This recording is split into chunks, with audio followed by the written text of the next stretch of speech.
Berkandah di pulau, setelah kapal dinaiki telah karam. Lebih membimbangkan, pakaian wanita tersebut telah tercabut. Bagaimana cara untuk menghalalkan hubungan kerana pulau itu hanya ada saya, wanita itu dan haiwan saja?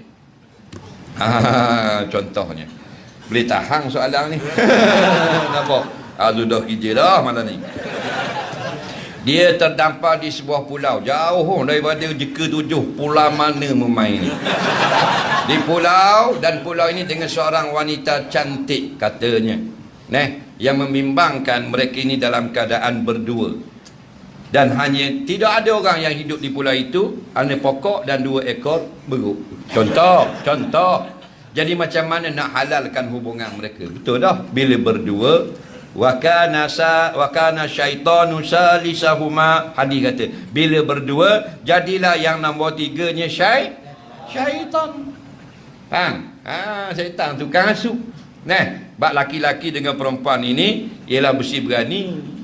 Bersih berani ni kalau utara dengan selatan jauh okey, bila dekat digedik tak. Dia mari kan.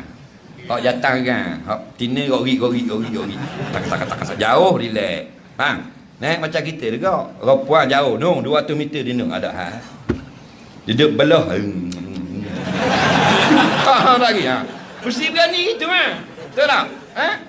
Mesti berani kan, jauh okey. Cuma dekat tak.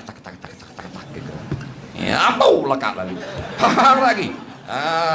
Gitulah orang laki-laki. Zuyyina linnas hubbu syahawati minan nisa. Antaranya Allah kata dihiasi hati laki-laki itu kasih dan berahi pada perempuan. Perempuan pun akas sebaliknya berahi ke orang lelaki. Siapa sini orang lelaki tak berahi ke orang perempuan? Apa? Ada tak? Pakcik, umur berapa tak? Umur 76. Kalau orang perempuan masih rasa suka lagi. Ada suka lagi. Sekarang ni lah umur 76 ada lagi rasa suka. Ada tengok 76 masih rasa suka. Bayangkan aku yang muda ni. Nampak tak? Kenapa? Kerana Allah buat Nabi Adam, Allah buat manusia siap satu, Allah install satu app, iaitu kasih pada perempuan. Satu application. Betul tak?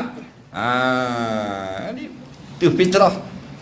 Jadi dikawal. Bila duduk berdua macam mana pula ni nak nikah? Syarat nikah, rukun nikah ada 5. Pengantin perempuan ada dah. Pengantin laki-laki ada dah. Ijab kabul ada boleh buat. Wali tak ada. 2 saksi tak ada. Nak buat kau ni. Kalau tidak jadi berzina. Faham? Kapal tak mari dah. Tak ada orang lalu dah pula tu. Semua laut bergelora belaka. Orang mama tak repek pula tu. Kapal dia pecah. Pecah dalam sungai Temeluh, naik pula tu tengah laut. Contoh. Faham lagi? Muntah tak jawapan dia? Syekh Ismail Usman Zain, seorang ulama Yaman di Mekah. Dia ni salah seorang guru daripada Syekh Nuruddin Al-Banjar. Dia janda baik.